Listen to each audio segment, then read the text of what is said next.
ইফতার করতে যখন বসলো, 7টা লোকে ইফতার করবো, তাটা খানজায় যে পরিমাণ মাল সাজানো হয়েছে, আইবুড়ো বিড়েল লাভ মেরে ডিঙোতে পারবে না। আমি পয়তি বিড়েলের কথা বলছি না, ও তো পেট ভারী, হয়তো বড় লাভ মারতে পারবে না, কিন্তু আইবুড়ো বিড়েলও সে খাবার, চপ আছে, বেগুনে আছে, আপেল আছে, তারপরে ওই নাশপাতি আছে, তারপর গুঁড়ো গুঁড়ো দানা, কি বলে ওর, বেদানা আছে, শরবত আছে, লস্যি আছে, মুড়ি আছে, কাঁচা ছোলা আছে, ভাজা ছোলা আছে। যখন ওই খানজায় এত রকমের ইফতার যখন থাকে না, তখন নফসের ভেতর তিড়িং তিড়িং করে লাভ হয়, ইরির নাম রোজা সারা বছর, এরম রোজা সারা বছর। যে রোজা রাখার মূল মাকসাদ হলো নফসটাকে না খাইয়ে সেটো মারা করা, বরং রমজান মাসে নফসের ওইটারও বাড়ে। এরম ফল ফুরল অন্য মাসে শুধু খায় না, সন্ধ্যে রাত্রি খেলো, শেষ রাত্রি খেলো, তাহলে গড় পড়তে হিসেবে বলি পান্তাটা মাইনাস। বলেন ও রাত্রি যা টেনিস হিসেবেও তো কম না, আর ইফতার করে তারাবি পড়ে বাড়িকে ফের টেনিসি, তারও পরিমাণটা কম না। শুধু দেখলে হিসেব করলে দেখা যাবে সকালে পান্তাটা মাইনাস।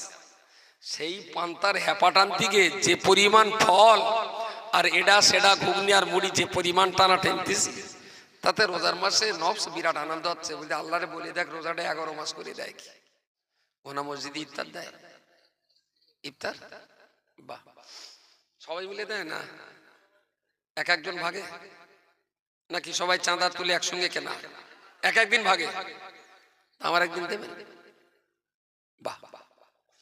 সামনে বছরে রোজা আসলে একটু আমার ফোন করে দেবেন, আমি একদিন ইফতার দেবো। আচ্ছা, স্বাভাবিকভাবে গ্রামের লোক দেয়, যা লোক ইফতার করে, আর সেই দিন যদি আমি দেই ইফতার একটু কম লাগবে না বেশি লাগবে? বেশি লাগবে। বলে শালা হুজুরা শুধু লেয় দেয় না, চল দেখে আজকে। তা সবাই এলো, ইফতারের 8 ঘন্টা বাকি, আমিও চলে এলাম। এরা তো হাঁস পিস করতেছে, বলে চিন্তা করতে হবে না, তুই লোক বসে সবার থালা বাসন তেরে গিয়ে আর 10 মিনিট বাকি, সব তো দোয়া ইউনিস পড়তেছে, ইফতারের 10 মিনিট বাকি, এখনো ছোলা নি, মুড়ি নি, তেলে ভাজা নি, চপ নি, আপেল নি, আঙুর নি, শশা নি, পেঁয়াজ পুরুলি নি, কি যে হবে তার ঠিক নেই। আমি চিন্তা করো না ভাই, রুজির মালিক একটু জোর করে বলেন। তার মানে এখন থেকেই মন টানতেছে যে রুজির মালিক আল্লাহ বলতেছে, মানে মনে হচ্ছে কিছু দেবে না। ঠিক 5 মিনিট আগে ছোট্ট করে একটু বলে দিলাম যে রাসূলুল্লাহ এই দিন আর এই ইসলামকে জিন্দা রাখার জন্য এত পরিমাণ কষ্ট সহ্য করেছিলেন যে কখনো কখনো একটা খেজুরের অর্ধেকটাকে ইফতার করেছেন, বাকি অর্ধেকটা রেখে শেষ রাত্রি সেহরি করেছেন। তো নবী যতটা দিয়ে ইফতার করেছিলেন, আমি তার ডবল ইফতার 1 পিস করে খেজুর দিলাম। আপনারা খুব শুকরিয়া আদায় করে ইফতারটা করুন। ইফতারটা করবে সবাই, একেবারে সামনে এর বাচ্চা তার বাচ্চা বলে গাল দিতে পারবে না। আর মাগরিবের নামাজে ইমাম সাহেব নিয়ত করে দাঁড়ালে ওরাও দাঁড়াবে, আলহামদুলিল্লাহি রাব্বিল আলামিন। আচ্ছা, কেডা বলো দিন ওর ইফতার দিতে বললো, ইয়াকা নাবুদু ওয়া ইয়াকা নাস্তাইন। সারাদিন রোজা থেকে একটা খেজুর, সালা বহুত হারামি তো, গায়রিল মাগদুবি আলাইহিম, বহুত যখন ঠকালে লোকটা, ওলাদ দাল্লিন। আচ্ছা, নামাজ কালাম হবে বলে মনে হয়? বাইরে শুধু একবার বেরোবে। আচ্ছা বলদিন এই বেজম্মার ইফতার দিতে বলল কেডা? এই তোরে হুজুর খেজুর টানতে বলল কেডা? সারাদিন এই রোজা নামাজ না খেয়ে সন্ধ্যাবেলা একটা করে খেজুর সুন্নত মারাচ্ছে এখন। যতই নবীর হাদিস টেনে এনে একটা খেজুর দিয়ে কি গাল বন্ধ করানো যাবে? শুধু আমার হয়তো গায়েটা হাত দেবে না, বাকি দূরের থেকে যা চিমটি কাটবে তাতে পাত থেকে পাশা, সেখান থেকে মাথা 1 ইঞ্চি জায়গা স্বস্তি থাকবে না, সব জ্বলবে। বলছিলাম কি, আগে তো নবীকে চিনতে হবে, তবে তো 8 দানা খেজুরি পেটটা ভরবে রে ভাই। নবীকে তো আগে চিনতে হবে। অনেক দিন আগে মেটের রাইস মিল, মাটাটা বড় মারছে, রাইস মিলের মাটি আর ওখানে একটা যাত্রা হয়ে গেল। আমার মনে আছে তখন বোধহয় 4-5-এ পড়ি আমি। সেই দেয়ালের কাছে পোস্টার মারা ছিল, সে যাত্রাটার নাম হলো একই সিঁদুর সবাই পরে, কপাল গুনে চিকচিক করে। ঠেলা তা সেই দিন ঠিক বুঝতে পারতাম না, একই সিঁদুর সবাই পরে, কপাল গুনে চিকচিক করে। আমার এখন মনে হচ্ছে একই কলমা মমতাও পড়ে, মুসলমানও পড়ে, কিন্তু যার যেরাম কপাল, কলমা তার কপালে সেরাম চিকচিক করে। আমরাও কলমা পড়ি, মমতা ব্যানার্জি কলমা পড়ে, আমরাও নামাজ পড়ি নে, মমতাও নামাজ পড়ে না। দুটো কলমার ফারাক কি আবার জিজ্ঞেস করতে হবে? দুটো কলমার ফারাক। কলমা তো এ গেলামে যে গয়লা গাই দুটি আসে হিন্দু গয়লা, সেও তো মুসলমান পাড়ায় ঘুরে ঘুরে কলমা তারও মুখস্থ হয়ে গেছে। আমরাও রাস্তাতে যাই, হরে কৃষ্ণ হরে রাম রাম রাম হরে হরে, ওর গা কলমা শুনে শুনে আমার গাও মুখস্থ হয়ে গেছে। তো ওই কলমা পড়ে আমি কি হিন্দু হয়ে গেল না? আমার কলমা গয়লার মমতা ব্যানার্জি পড়ে তারা মুসলমান হয়ে গেল। মমতাও কলমা পড়েছে, নামাজ পড়িনি, মুসলমানেও কলমা পড়েছে, নামাজ পড়িনি। পার্থক্য পার্থক্য মমতা গরু খায় না আর আমরা গরু খাই, ধর্মেরই একটা জায়গায় চূড়ান্ত পার্থক্য আছে। প্রিয় শ্রোতা মণ্ডলী, মনে রাখুন, আমি এত সময় ধরে বোঝাবার চেষ্টা করছি ইসলাম যে শান্তির ধর্ম, ইসলাম যে নিরাপত্তার ধর্ম, ইসলাম তো আমার কল্যাণের ধর্ম। ইসলামকে মানব জাতির কান্না কাঁদাবার জন্য ইসলাম নয়, বরং কান্নার চোখে হাসি ফোটাবার জন্য ইসলাম। পরের খাবার কিনে খাবার নাম তো ইসলাম নয়, বরং নিজের খাবার গরিব দুস্থদের বিতরণ করার নাম তো ইসলাম। মানুষকে ফাঁকি দেওয়ার নাম তো ইসলাম নয়, বরং ফাঁকিবাজি যাদের করেছে তাদের হক আদায় করার নাম তো ইসলাম। মারামারি করার নাম তো ইসলাম নয়, বরং মারপিট বন্ধ করে দেওয়ার নামই তো হলো ইসলাম। আগুন ধরাবার নাম তো ইসলাম নয়, বরং জ্বলন্ত আগুন নিভিয়ে দেওয়ার জন্য তো ইসলাম জগতে এসেছে। খুন করার জন্য তো ইসলাম নয়, বরং যাকে খুন করে ফেলে রাখা হয়েছে তাকে কোলে করে হসপিটালে ভর্তি করে চিকিৎসা করার নাম তো ইসলাম। সেই ইসলামটা গেল কোথায়? যে ইসলামটা রাসূলুল্লাহ প্রচার করেছিলেন সেই ইসলামটা কই? আমাদের কাছে ইসলাম বকর ঈদের গরু খাওয়া, 2 ঈদের সিমুই লাচ্চা আতশর্মা, আর রমজান মাসে একটু রোজা রাখা। তবে এই রোজা যে কতটা রোজা হচ্ছে সেও একটা চিন্তা, কারণ রোজার একটা মূল মাকসাদ হলো নফস আম্মারাকে জব্দ করা, নফস আম্মারা জব্দ করা। তা ইফতার করতে যখন বসলো, 7টা লোকে ইফতার করবো, তাটা খানজায় যে পরিমাণ মাল সাজানো হয়েছে, আইবুড়ো বিড়েল লাভ মেরে ডিঙোতে পারবে না। আমি পয়তি বিড়েলের কথা বলছি না, ও তো পেটের ভারী, হয়তো বড় লাভ মারতে পারবে না, কিন্তু আইবুড়ো বিড়েলও সে খাবার চপ আছে, বেগুনি আছে, আপেল আছে, তারপরে ওই নাশপাতি আছে, তারপর গুঁড়ো গুঁড়ো দানা কি বলে ওর বেদানা আছে, শরবত আছে, লস্যি আছে, মুড়ি আছে, কাঁচা ছোলা আছে, ভাজা ছোলা আছে। যখন ওই খানজায় এত রকমের ইফতার যখন থাকে না, তখন নফসের ভেতর তিড়িং তিড়িং করে লাভ হয়, এর নাম রোজা সারা বছর। এরম রোজা সারা বছর। যে রোজা রাখার মূল মাকসাদ হলো নফসটাকে না খাইয়ে সেটো মারা করা,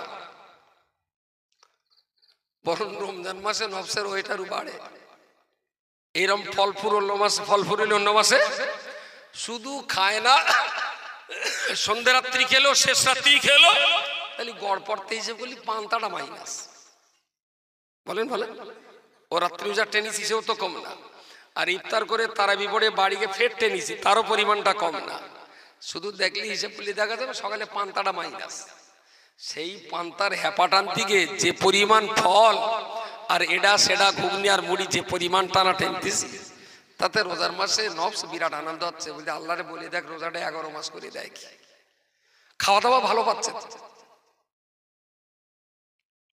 অ্যাকচুয়াল রমজান মাসে যা খরচা হবে রাসূল বলেছেন ইসলামের জন্য দান করলে যেরাম সওয়াব হয়, রমজান মাসে সংসার চালাবার জন্য দান করলে, খরচ করলেও অন্য মাসের দানের সমান সওয়াব। সুবহানাল্লাহ। তার মানে কি নবী বলেছে যে বুনিদি গরুর মতন খাও? রমজান মাসে ইফতার পারবার যা খরচ করেছেন নিজে খাবেন, ফের দানের সওয়াবও পাবেন। তার মানে কি একদম 26 নম্বর গোডাউন নিচের থেকে উপর পর্যন্ত সাজারি বলেছে। সারাদিন রোজা করলো, কোনো অসুবিধা নেই। মসজিদে নামাজ পড়ে লেবি ফসাং করে মেরেই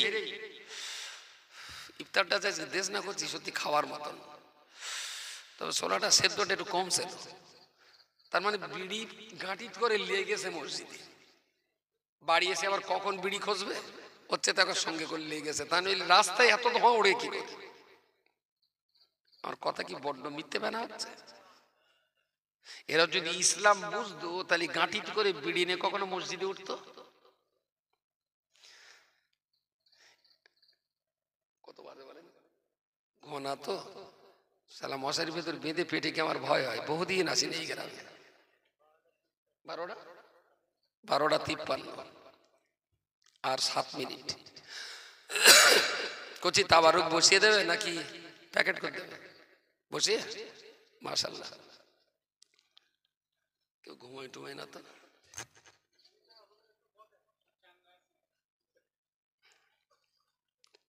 আসলে সব শরীরে আবার সব স্যালাইন টানে না।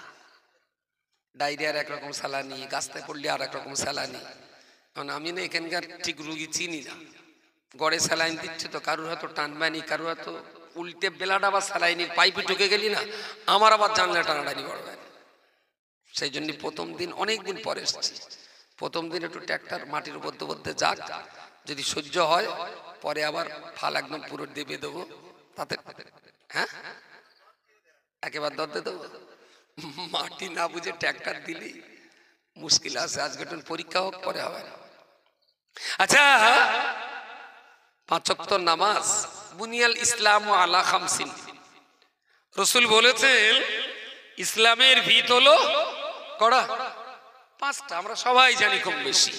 কলমা, নামাজ, রোজা, হজ, যাকাত। এই 5টার উপরে নবী বললেন বুনিয়াল ইসলাম আলা খামসিন। ইসলামের ভিত হলো 5টা, আর এই 5টার উপরে ইসলামটা দাঁড়িয়ে আছে। এরা 5টা হলো ইসলামের 5টা পায়া: নামাজ, রোজা, হজ, যাকাত, কলমা। এই 5টা পায়ার উপরে ইসলাম দাঁড়িয়ে আছে। যদি জিজ্ঞেস করি যে 5টার উপরে ইসলাম দাঁড়িয়ে আছে, এরা 5টা কার উপরে দাঁড়িয়ে আছে? বুঝতে পারেন? আমার যদি জিজ্ঞেস করেন কোথায় বসে আছে, আমি বলবো চেয়ারে বসে আছে। বলবো চেয়ারটা কোথায় আছে? আমি বলি তক্তার এখানে স্টেজের উপর আছে। আমি স্টেজটা কোথায় আছে যদি জিজ্ঞেস করেন, বললাম 10-12টা পায়ার উপরে আছে। যদি বলেন পায়াটা কোথায় আছে, তাহলে মাটির উপরে আছে, তাই না?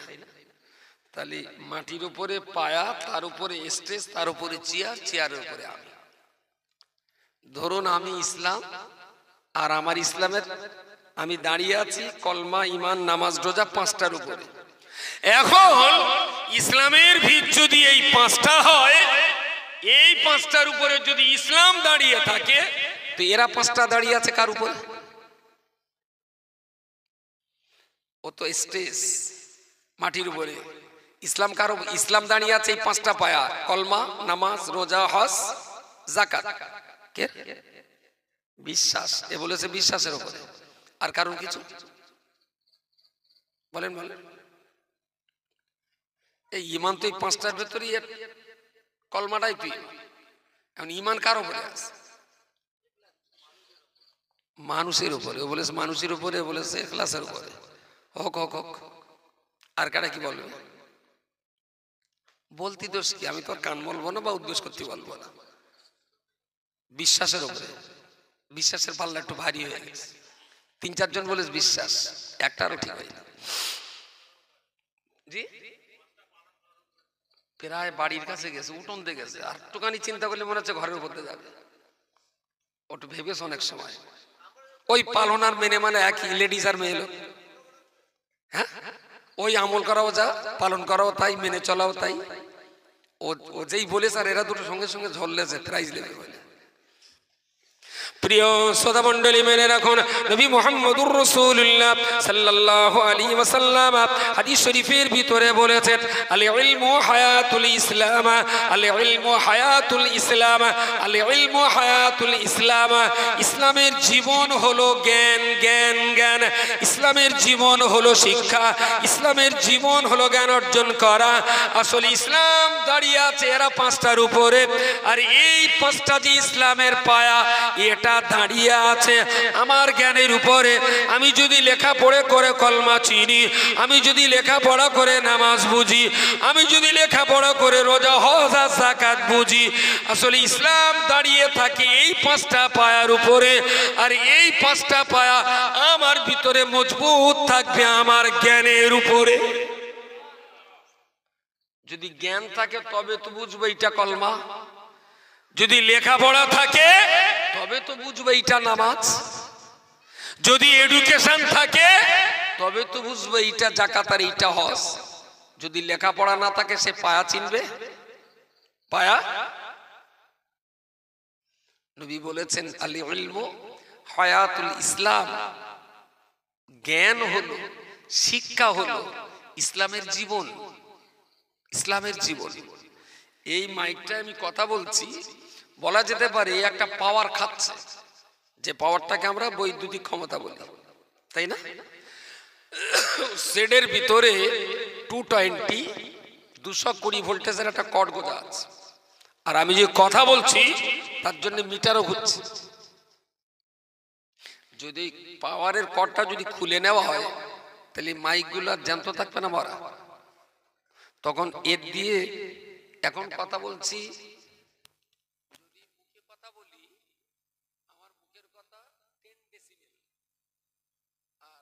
মাইকটা দিলে মাইকের কথা অন্তত 200 ডেসিবেল।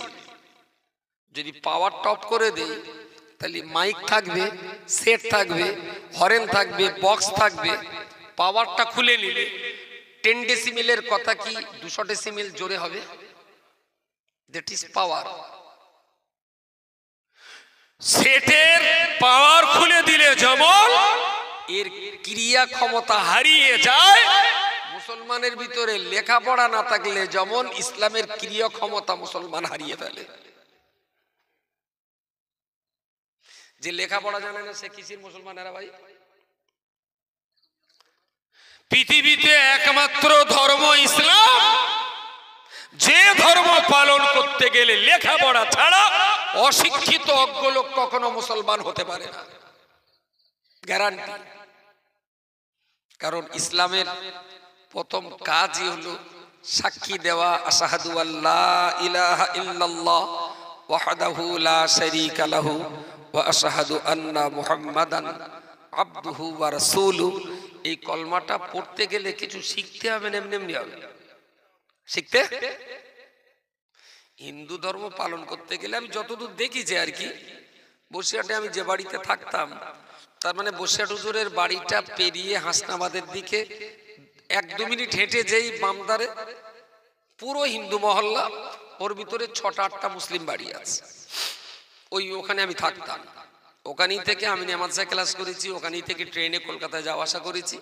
একদম হুজুরের বাড়ি মারতে গেলে 1 মিনিট লাগতো না। বিকেলবেলা করে খেলাতাম, আমার এই চাচার বাড়ি থেকে মাঠটা পারে হুজুরের বাড়ি এসে খেলতাম, 2-3টে জমি পর। পুরো হিন্দু মহল্লার ভিতরে থাকতাম। তা দুর্গা পুজো দেখেছি, কালী পুজো দেখেছি, বড় বড় পুজো সব দেখেছি চোখের সামনে। তা আমি যেখানে পড়তে বসি সামনে প্যান্ডেল দেখা যেত, তা আমি আর কি করবো, চোখের পাতাকে গুল পেরেক মেরে রাখবো? তা আবার শখ করে একটু দেখেছি কি করে, একটু বুঝে দেখি। তা দেখলাম বাউন মশাই এলেন ঘন্টা বাজিয়ে, আর কয়েকজন ভদ্র মহিলাও থাকলেন। ওরা বাউন যখন যেটা চাচ্ছে সব আগিয়ে দিচ্ছে, আর বাউন ঘন্টা বাজিয়ে আর ধূপ ধুনো দিয়ে মন্ত্র পড়ছেন। আর মন্ত্র টন্ত্র সব পড়া হয়ে গেল, পুজো হয়ে গেল। আমি দেখলাম 4 থেকে 5টা লোক আছে, আর বাউন আছে, আর ডেকোরেটরওয়ালা মাইক আলাদা আছে। ও আর কোনে যাবে, ও আছে। পুজো হয়ে গেল। এবার বললো যে যারা মায়ের প্রসাদ নেবেন বা প্রণাম জানাবেন তারা চলে আসুন। এক এক করে চলে এলো।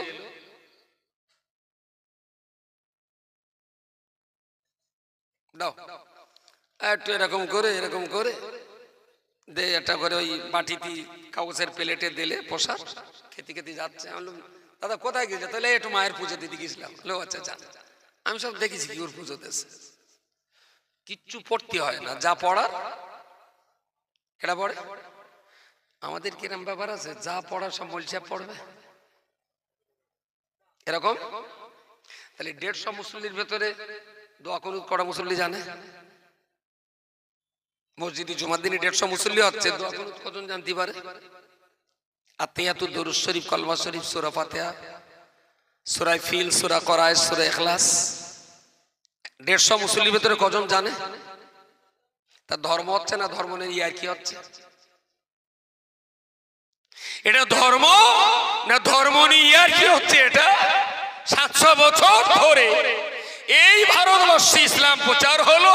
খাজা মাইনুদ্দিন চিশতি, কুতুবউদ্দিন বখতিয়ার কাকি, ওলিউল্লাহ মুহাদ্দিস দেহলভী, হাসান বাগদাদি, আল্লামা দাদা হুজুর পীর কেবলা, বসিরহাটের মৌলানা রুহুল আমিন সাহেব, মৌলানা মঈজউদ্দিন হামিদি, মৌলানা নেসার আহমদ সাহেব, আপনার ফাতে আলী বৈশি, নূর মোহাম্মদ নিজামপুরি, লাখো লাখো ওলি আব্দাল গৌস কুতুব সুফি দরবেশদের চরণ তুলিতে ধন্য যে বাংলা, যে ভারত, সেই বাংলাতে 700 বছর ইসলাম আবাদ হওয়ার পরে 150 মুসল্লির ভেতরে কোরআন শরীফ পড়তে পারে কজন?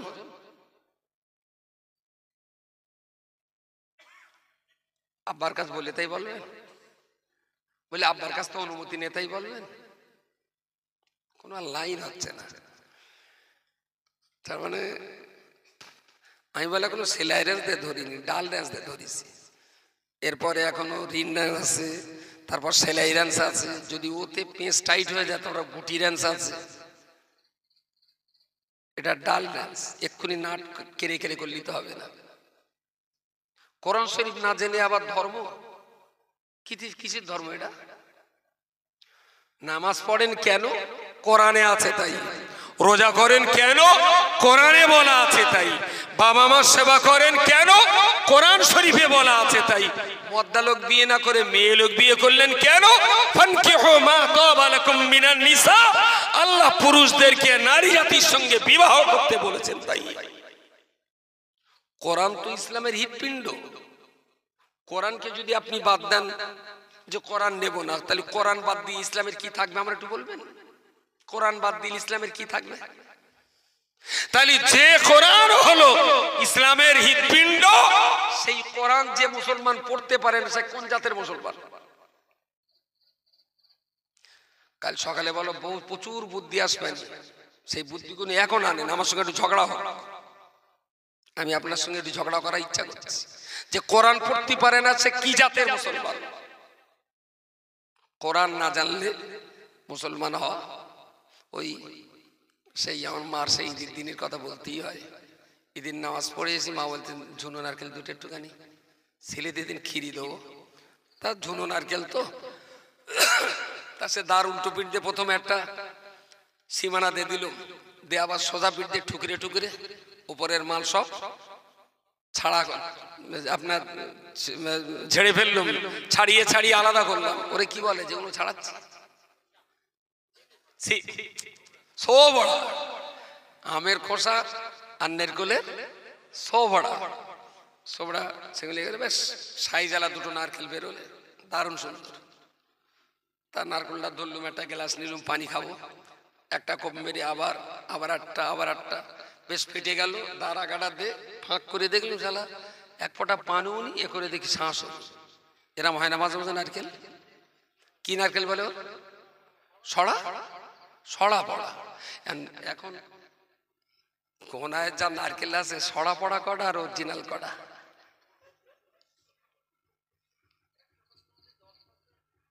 %10 খারাপ, কিন্তু বাইরেতে দেখাচ্ছে কি সুন্দর। বলেন বলেন, ভেতরে যে সড়া পড়া, সোপড়ার উপরে দেখে বোঝার কোন লাইন? কোন লাইন? এইভাবে মালিক ইয়াউমিদ্দিন, জাগে যোগে যায় যার দিন। এ কি ধর্ম করা না ধর্ম নিয়ে আর কি করা? আমি একটু বলে বোঝান। কেউ যদি বলতে পারে কোরআন বাদ দিয়ে মুসলমানের অস্তিত্ব ঠিক রাখা সম্ভব, আমি এখান থেকে বই কার মতো নাক গাছটান দেবো, তাতে আমার নাক থাক আর যাক, আপনার দেখার দরকার নেই।